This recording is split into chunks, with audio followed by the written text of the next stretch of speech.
সবচাইতে ভয়ঙ্কর আয়াতে আউসার এই শব্দটা আমি যতগুলো তাফসীর আয়াতের সাথে মিলিয়েছি মুফাসসিরিন ইকরাম জানাতে চেয়েছেন ওয়া মানে এবং হম মানে তারা, ইয়াহমিলুনা হামালা ইয়াহমিলু মানে বহন করা।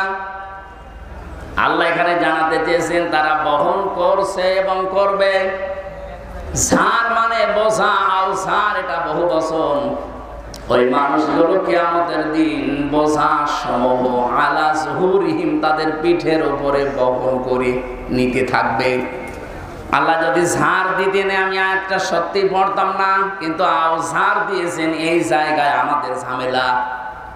আমার 33 বছর বয়স এখন, আমি যদি এখন মারা যাই মনে করেন 33 বছরে 33 মন গোনা করেছি, মারা যাওয়ার পরে আমার পিঠের উপরে যদি 33 মন গোনা চাপিয়ে দেয় আমার বিচার শেষ কি না? মানে আমি গোনা করেছি 33 মন, কিয়ামতের দিন আমার পিঠের উপরে 33 মন চাপিয়ে দিয়েছে, শেষ। মরণের পর আল্লাহ যদি 33 মনই চাপিয়ে দিত আমার বিচার শেষ, আমি তো আর বেশি কম করছি না। কিন্তু আল্লাহ ছাড় দিয়েছেন কেন? আমি হয়তো 33 বছর বয়সে 33 মন গোনা নিয়ে মরে গেলাম, এমন এমন কাজ দুনিয়া আমি রেখে গেলাম, আমি মারা গেছি কিন্তু ওই কাজগুলো মারা যায়নি। আমি এমন একটা সংগঠন বানিয়েছি, আমি মরে গেছি কিন্তু সংগঠন এখনো বেঁচে আছে। ওই সংগঠনের ছেলেরা মানুষের কাছে চাঁদাবাজি করে, ওই সংগঠনের ছেলেরা মানুষের রগ কাটে, ওই সংগঠনের ছেলেরা মানুষকে বিনা কারণে কষ্ট দেয়। আমি তো মরে গেছি 33 মন গোনা নিয়ে, কিন্তু ওরা যা করবে ওগুলো সব ফিলাক্সি লোড হয়ে আমার আমল নামায় জমা হতে থাকবে। মরেছিলাম মাত্র 33 মন গোনা নিয়ে, কিয়ামতের দিন যখন আমি উঠবো 33,000 মন হয়ে যাবে। এরকম মানুষ বাংলাদেশে নেই? নাম ধরা লাগবে। এই জন্য আমার ভয় হয় এই জায়গায় টাকাগুলো পাচার না করলে 42,000-এর জায়গায় ওরে 30,000 বোনাস না, ওদের ওভারটাইম দেওয়া না, ওরা 50,000 টাকা দেওয়া দিত। বললাম না 100 টাকা বাজেট হয়, 3 টাকার কাজ হয়, 97 টাকা খেয়ে ফেলে। খেয়ে তাও নিচে রাখলে তো হয়, এগুলো সব পাঠিয়ে দেয় সাহেব পাড়া আর বেগম পাড়ার জন্য। আমি নিজে সাহেব পাড়া দেখে এসেছি, থাকে না, ওরা সব তালা লাগিয়ে হোটেলে থাকে ভয়ে, কারণে বাংলাদেশের 20 লাখ বাঙালি থাকে ওখানে। যদি ওরা দেখতে পায় পিটিয়ে মেরে ফেলে, এই জন্য চুরি চুরি করে থাকে। কি করলেন এই অবৈধ কামাই করে, নিজেও ভোগ করতে পারছেন না। এই জন্য আমার মনে হয় আগামীতে কোন পাগল যেন এই কাজ আর না করে। কাম তারাকু মিন জান্নাতি ওয়া উয়ুন ওয়া সুরুরি ওয়া মাকামিন কারীম কাযালিকা ওয়ারাসনাহা কওমান আখারিন ওয়া নামাতিন কানু ফিহা ফাকিহিন। আল্লাহ কি সুন্দর উদাহরণ দিয়েছেন। হে নবী, এরা কত বাগান, কত অট্টালিকা, কত সম্মানজনক বাড়ি ঘর সব ছেড়ে পালিয়েছে, সব পড়ে আছে। আমার মনে হয় একটা আগস্টের 5 তারিখে আবার আরেকবার নাজিল হয়েছে। আপনি দেখেন সারা দেশে জালেমদের বাড়ি ঘর, তাদের বাগান, তাদের অট্টালিকা, তাদের সুন্দর সুন্দর কত কিছু বানিয়েছিল, সব এখন পরিত্যক্ত হয়ে পড়ে আছে। আর ওরা সব এখন বিভিন্ন দেশে যে পালিয়েছে, তো পালিয়েছে চোরের মতো থাকে। মানে এমন অপমান। শহরে জাউল করিম নামে এক মন্ত্রী ছিল, মাছ মন্ত্রী, মৎস্য মন্ত্রী। এই লোকটা কয়েকদিন আগে একটা লাইভ পাঠিয়েছে যে আমি 7 দিন পালিয়েছিলাম আমার ঘরের ভেতরে ঢাকায়, কিন্তু আর পারলাম না। বৈষম্য বিরোধী ছাত্র আন্দোলনে যারা নেতৃত্ব দেয় এরা আমাকে খুঁজছিল, খুঁজে পেলেই তো আমার 12টা বাজাবে। এই জন্য বোরকা পরে আমি ওখান থেকে পালিয়ে শেষ পর্যন্ত বর্ডারে গিয়ে 4 ঘন্টা পাহাড় দেখছে, ওইদিকে ভারতের লোক, এদিকে বাংলাদেশের। কি করব? এই কচুরি পানার ভেতরে 4 ঘন্টা আমি ওই জায়গায় লুকিয়েছিলাম। এরপরে রাত যত গভীর হয়, দুই দিককার মানুষ যখন আস্তে আস্তে ঘুমিয়ে পড়ে, এই ফাঁকে আমি এই বর্ডার পার হই। তো এর চাইতে আর কত অপমান করবে জালেমদের বলেন? এটা দেখেও যদি আগামীতে যারা আসবে এরা যদি শিক্ষা না নেয়, এদের কপালে আরো দুর্গতি আছে। আল্লাহ রাব্বুল আলামিন বলেন ফাতিলকা বুয়ুতুহুম খাবিয়াতান বিমা যালামু ইন্না ফি যালিকা লাআয়াতান লিকাওমিন ইয়ালামুন। সূরা নমল 19 নম্বর পারার 20 নম্বর পৃষ্ঠার 7 নম্বর লাইনের 52 নম্বর আয়াতে আছে। আল্লাহ যেভাবে হাত দিয়ে দেখাচ্ছেন ফাতিলকা বুয়ুতুহুম, বাইতুন না দিয়ে বুয়ুত বহু বচন দিয়েছেন। এই সেই ঘরগুলো খাওয়াতাম বিমা যালামু, জনশূন্য হয়ে আছে, ওজাড় গৃহ পরিত্যক্ত হয়ে আছে এদের জুলুমের কারণে। এজন্য যারা জালিম তাদের ওই জায়গা পর্যন্ত অভিশপ্ত হয়ে যায়। আমি তো আমার কুষ্টিয়ায় দেখেছি হানিফ সাহেবের বাড়ি, ইনু সাহেবের বাড়ি, কামারুলের বাড়ি, ওই জজ মিয়ার বাড়ি, বাড়িগুলো কত জাঁকজমকপূর্ণ ছিল। আগস্টের 5 তারিখের আগে কত নিয়ামত দিয়ে ভরা ছিল, কত বাগান, সুন্দর সুন্দর ফুলের গাছ। আগস্টের 5 তারিখের বিকাল 5টা বাজতে বাজতে ওটা শ্মশান বানিয়ে দিয়েছে কে?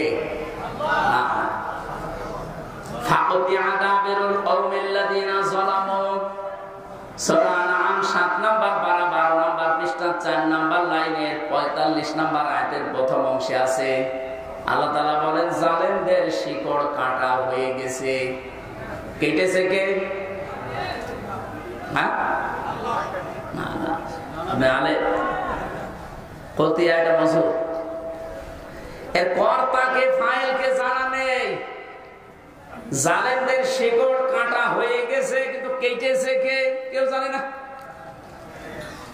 এখন যদি আপনি বাংলাদেশে খোঁজ নেন যে বগুড়াতে যে জালেমদের বাড়ি ঘর ভাঙা হয়েছে, এটা ভাঙলো কে? একটা লোকের নাম বলেন নেই, কে ভেঙেছে কেউ জানে। হানিফ সাহেবের বাড়ি পায়খানার প্যান পর্যন্ত খুলে নিয়ে চলে গেছে, কিন্তু কে নিয়েছে কেউ জানে না।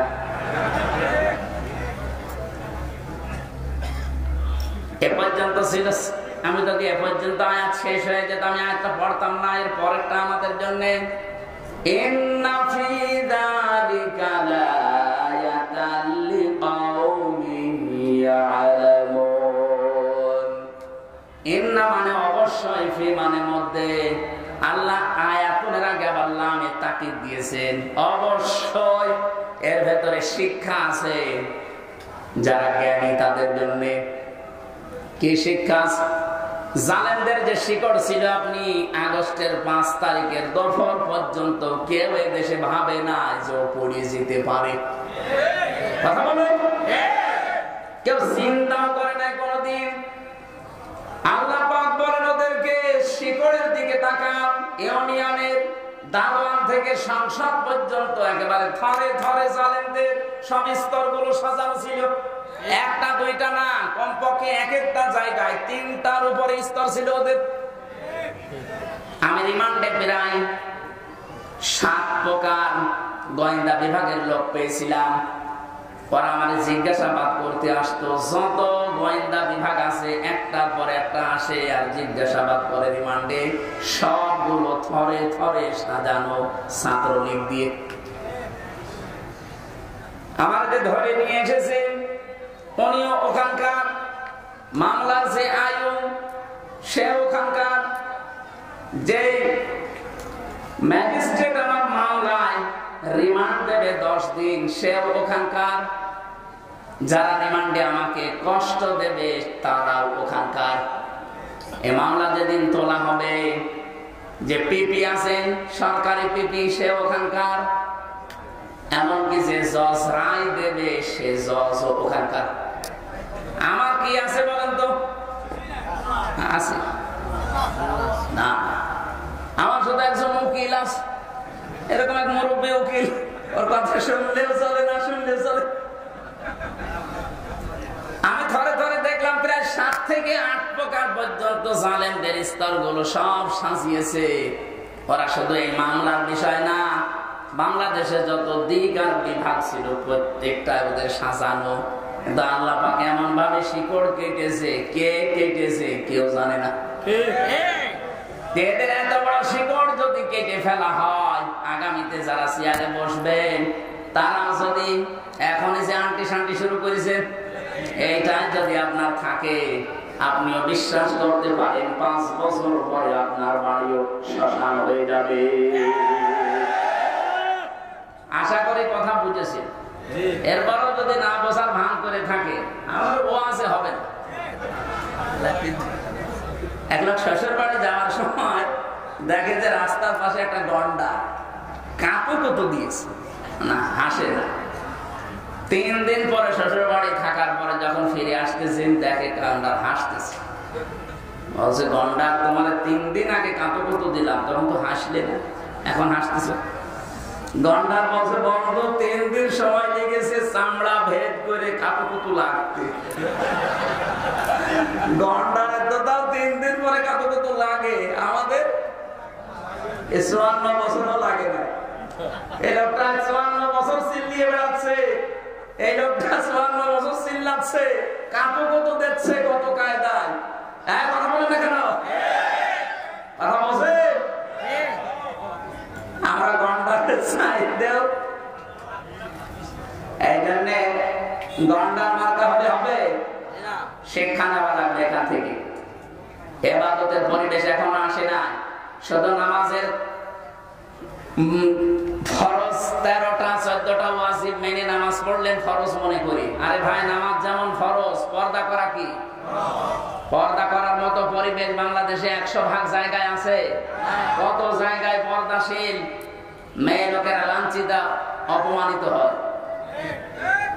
যদি আমরা পরিবেশ তৈরি করে দিতে পারতাম, কেউ সাহস পেত না বোরকাওয়ালা পর্দাওয়ালা কোনো মেয়েকে অপমান করা। অর্থনীতিতে যে সমস্ত বিষয়গুলো থাকার কথা, একটাও পাওয়া যায় না। অর্থনীতি যারা চালাচ্ছে, আপনি দেখেন যারা অর্থনীতি পড়ে, মুশারাকা লাগে, মুদারাবা লাগে, মুরাবাহা লাগে, বায়ে সালাম লাগে, বায়ে ইস্তেসনা লাগে, বায়ে মুআজ্জাল লাগে, ওয়াহিদা লাগে, এরকম 28টা নিয়ম পড়েছি। ইসলামী ব্যাংক বাদ দিয়ে বাংলাদেশে কোনো ব্যাংকে এই নিয়ম চলে না। যত ব্যাংক আছে আপনি একটা একটা করে দেখান তো, সোনালী, রূপালী, তারপরে চৈতালি আছে, ওটাও কয়দিন পরে হবে। যত ব্যাংকই বলেন, কোন ব্যাংকে আমরা নিয়ম নীতি পাচ্ছি না। ইসলামী ব্যাংক 100 ভাগ পারছে না, কারণ যাকাত ভিত্তিক অর্থনীতি যতদিন কায়েম না হবে ততদিন পর্যন্ত এদেশে 100 ভাগ সুদ মুক্ত থাকা সম্ভব না। এই জন্য ইসলাম যারা পালন করতে চায় তাদেরকে আল্লাহ জানিয়েছেন, আল্লাযীনা ইম্মাক্কান্নাহুম ফিল আরদি আকামুস সালাত ওয়া আতাবুজ যাকাত। আমি যদি আমার ইমানদার বান্দাদেরকে সিয়ার দান করি ক্ষমতা, তাদের প্রথম কাজ হবে তারা নামাজের বিল এনে নামাজ কায়েম করে দেবে জমিনে। বাংলাদেশের সামনে 300 জন এমপি হবে, 151 জন যদি এবার কোরআনের পক্ষের মানুষ সংসদে যেতে পারে, কি কথা বলে না, তারা প্রথম অধিবেশনে বলবে, মাননীয় স্পিকার আমরা নামাজের বিল চাই। আর ওই দিন যদি বলে ঠিক আছে হাত তোলেন, 151 জন যদি হাত তুলে ফেলতে ফেরাতে পারে, ওই দিনে নামাজের বিল কায়েম হয়ে যাবে। তখন বজলুর রশিদ মিয়া, রুহুল আমিন, আমির হামজা এদের এরকম নামাজের বাজার করা লাগবে। আপনি নামাজ পড়বেন, আপনার বাপ পর্যন্ত পড়বে। এই যে 18 কোটি মানুষ নামাজ চালু হয়ে গেল, আপনি হয়তো ভোট দিয়েছিলেন হামসাকে একটা, 18 কোটি মানুষ নামাজ পড়লে যে সওয়াব হয়, ওই সওয়াব প্রতিদিন পাবে। যাকাত ভিত্তিক অর্থনীতি তারা কায়েম করবে। এটাও তো ইবাদত, নামাজ যেমন ইবাদত, যাকাত ইবাদত না? এটা কি এই দেশে এখন যাকাত ইবাদত আছে না জরিমানা হয়ে গেছে? যাকাতে মানুষ এখন আর যাকাত বলে না, বলে জরিমানা। আমরা চাচ্ছি ইসলামকে সব জায়গায় পৌঁছিয়ে ইবাদতের ক্ষেত্র বানিয়ে দিতে, আমরা যেন মরণ পর্যন্ত ইবাদত করে আল্লাহর সন্তুষ্টি নিয়ে জান্নাতে যেতে পারি। আর যদি এর বিকল্প কিছু তৈরি করেন, কাদ খাসিরাল্লাযীনা কাযযাবু বিলিকাইল্লাহ, সূরা আনআমের 31 নম্বর আয়াতে আল্লাহ জানিয়েছেন, অবশ্যই ক্ষতিগ্রস্ত হয়ে গেছে ওই মানুষগুলো, কাযযাবু বিলিকাইল্লাহ, আল্লাহর সাথে সাক্ষাৎ হবে, এটা যারা মিথ্যা মনে করে। আর 5-7 মিনিট থাকা যাবে না, একটু কষ্ট করেন, আমি আয়াতটা শেষ করবো ইনশাআল্লাহ। রব্বুল আলামিন বলেন হাত্তা ইযা জাআতুহুমুস সাআতু বাগতাতান, হঠাৎ করে যখন তাদের সামনে, এখানে সাআতুনের অর্থ দুইটা, এক নম্বরে কিয়ামত আর একটা মৃত্যু। হঠাৎ করে যখন তাদের সামনে মরণ চলে আসে, ক্বালু ইয়া হাসরাতানা আলা মা ফাররাতনা ফিহা, পেছনের দিকে তাকায় আর আফসোস করে, আল্লাহ আমি কি পাঠালাম, আমি কি পাঠিয়েছি এটা। আহুম ইয়াহমিলুনা আওযারান আলা যুহুরিহিম, সবচেয়ে ভয়ঙ্কর আয়াতে আওযার এই শব্দটা আমি যতগুলো তাফসীর আয়াতের সাথে মিলিয়েছি, মুফাসসিরিন ইকরাম জানাতে চেয়েছেন ওয়া মানে এবং হম মানে তারা, ইয়াহমিলুনা হামালা ইয়াহমিলু মানে বহন করা। আল্লাহ এখানে জানাতে চেয়েছেন তারা বহন করছে এবং করবে। ঝার মানে বোঝা, আওসার এটা বহু বচন। ওই মানুষগুলো কিয়ামতের দিন বোঝা সমূহ আলা যুহুরিহিম তাদের পিঠের উপরে বহন করে নিতে থাকবে। আল্লাহ যদি ঝাড় দিতেন আমি আয়াতটা সত্যি পড়তাম না, কিন্তু আওঝার দিয়েছেন, এই জায়গায় আমাদের ঝামেলা। আমার 33 বছর বয়স এখন, আমি যদি এখন মারা যাই, মনে করেন 33 বছরে 33 মন গোনা করেছি, মারা যাওয়ার পরে আমার পিঠের উপরে যদি 33 মন গোনা চাপিয়ে দেয়, আমার বিচার শেষ কি না? মানে আমি গোনা করেছি 33 মন, কিয়ামতের দিন আমার পিঠের উপরে 33 মন চাপিয়ে দিয়েছে, শেষ। মরণের পর আল্লাহ যদি 33 মনই চাপিয়ে দিত, আমার বিচার শেষ, আমি তো আর বেশি কম করছি না। কিন্তু আল্লাহ আওঝার দিয়েছেন কেন? আমি হয়তো 33 বছর বয়সে 33 মন গোনা নিয়ে মরে গেলাম, এমন এমন কাজ দুনিয়ায় আমি রেখে গেলাম, আমি মারা গেছি কিন্তু ওই কাজগুলো মারা যায়নি। আমি এমন একটা সংগঠন বানিয়েছি, আমি মরে গেছি কিন্তু সংগঠন এখনো বেঁচে আছে। ওই সংগঠনের ছেলেরা মানুষের কাছে চাঁদাবাজি করে, ওই সংগঠনের ছেলেরা মানুষের রগ কাটে, ওই সংগঠনের ছেলেরা মানুষকে বিনা কারণে কষ্ট দেয়। আমি তো মরে গেছি 33 মন গোনা নিয়ে, কিন্তু ওরা যা করবে ওগুলো সব ফিলাক্সি লোড হয়ে আমার আমল নামায় জমা হতে থাকবে। মরেছিলাম মাত্র 33 মন গোনা নিয়ে, কিয়ামতের দিন যখন আমি উঠবো 33,000 মন হয়ে যাবে। এরকম মানুষ বাংলাদেশে নেই? নাম ধরা লাগবে। এই জন্য আমার ভয় হয় এই জায়গায়। আল্লাহ যদি এ পর্যন্ত বলতো, এর পরের শব্দটা মারাত্মক, আলা সামায়াজিরুন, ফেরেশতারা বলবে কত নিকৃষ্ট বোঝা হামজা বসলো, রুহুল আমিন এরা বহন করে নিয়ে যাচ্ছে। আজকে হয়তো সম্মান দিয়ে চেয়ারে বসিয়েছেন, কিয়ামতের দিন আমার গোনা বাড়তে বাড়তে বোঝা হতে হতে যখন 33 থেকে 33,000 মন হয়ে যাবে, কিয়ামতের ময়দানে আমার এই দৃশ্য দেখে ফেরেশতারা বলতে থাকবে আলা সামায়াজিরুন, কত নিকৃষ্ট বোঝা এরা বহন করে নিয়ে যাচ্ছে। বলেন নাউজুবিল্লাহ। আয়াতটা পড়ার পরে সত্যি আমাদের ভয় হয়। তারপর একটা আশার বাণী পেয়েছি, বিশ্বনবী জানিয়েছেন যারা আলেম, কিয়ামতের দিন আল্লাহ সবার সামনে তাদের বিচার করবে না।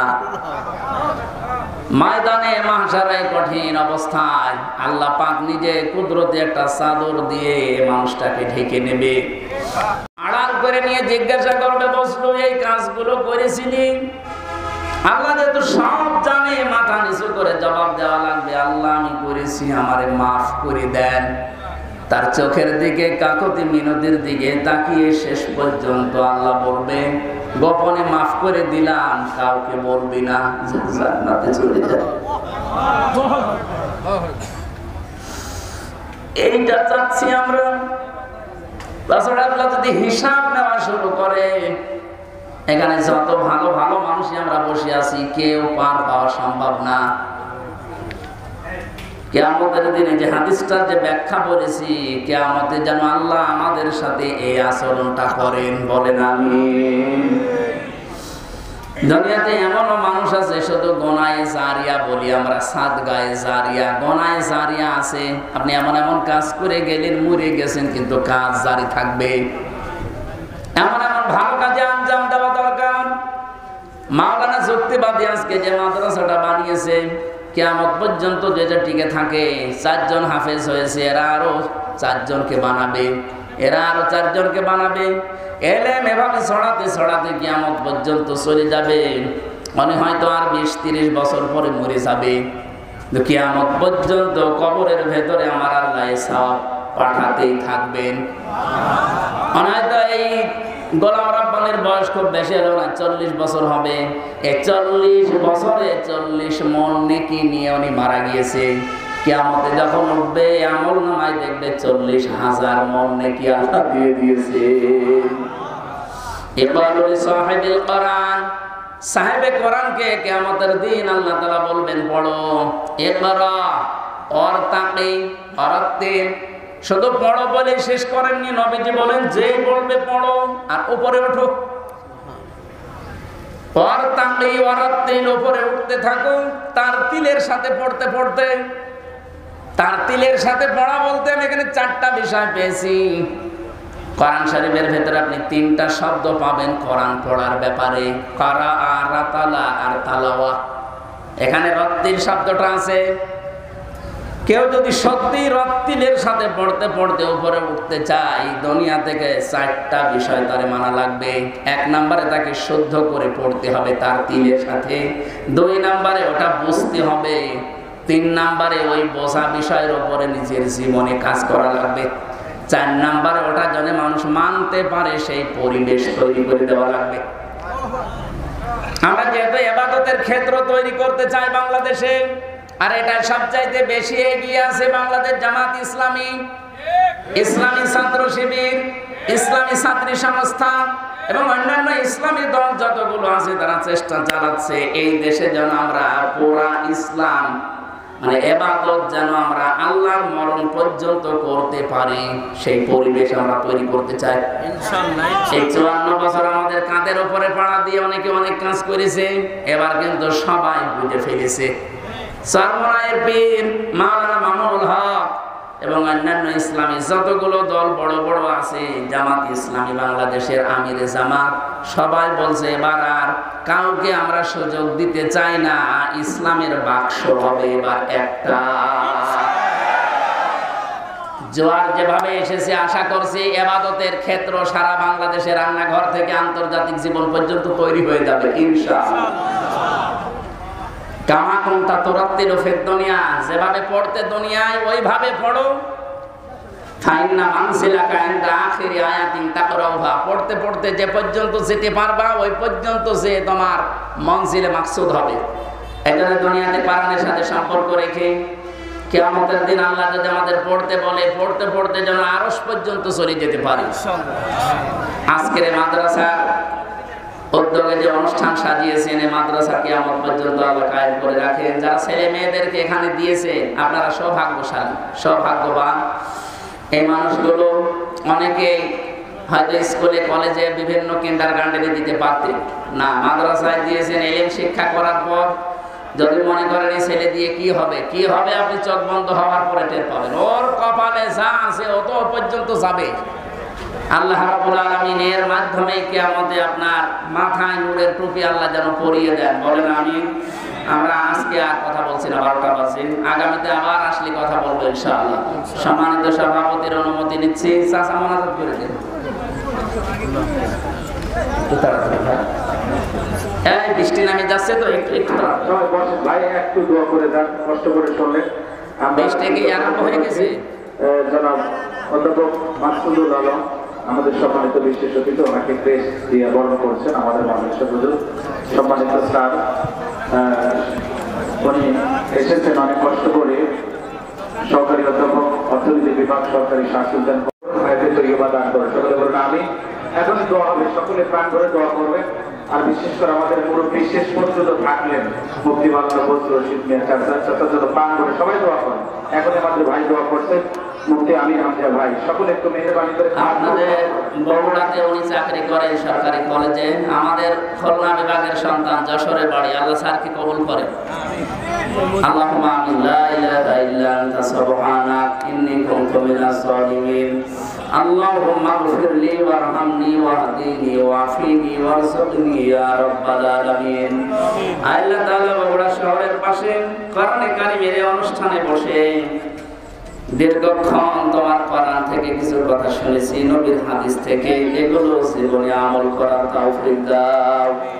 মাহফিলের সম্মানিত সভাপতি মাওলানা শহীদুল ইসলামকে মঞ্জুর করো। প্রধান অতিথি, আজকের মাহফিলের প্রধান মেহমান মুফতি মাওলানা বজলুর রশিদ মিয়া সহ আলহাজ মাওলানা রুহুল আমিন যুক্তিবাদী সহ যত আলেমরা এসেছে, আল্লাহ আলেমদেরকে তুমি হায়াতে তাজ্জে বাসিয়াতে কলিয়া দান করো। যারা হবানে এসেছি মাওলানা গোলাম রাব্বানী ভাইকে মঞ্জুর করো, তার পরিবারের শান্তি দান করো। এলাকায় মাটির নিচে যত মানুষ ঘুমিয়ে আছে এদেরকে ক্ষমা করে দাও।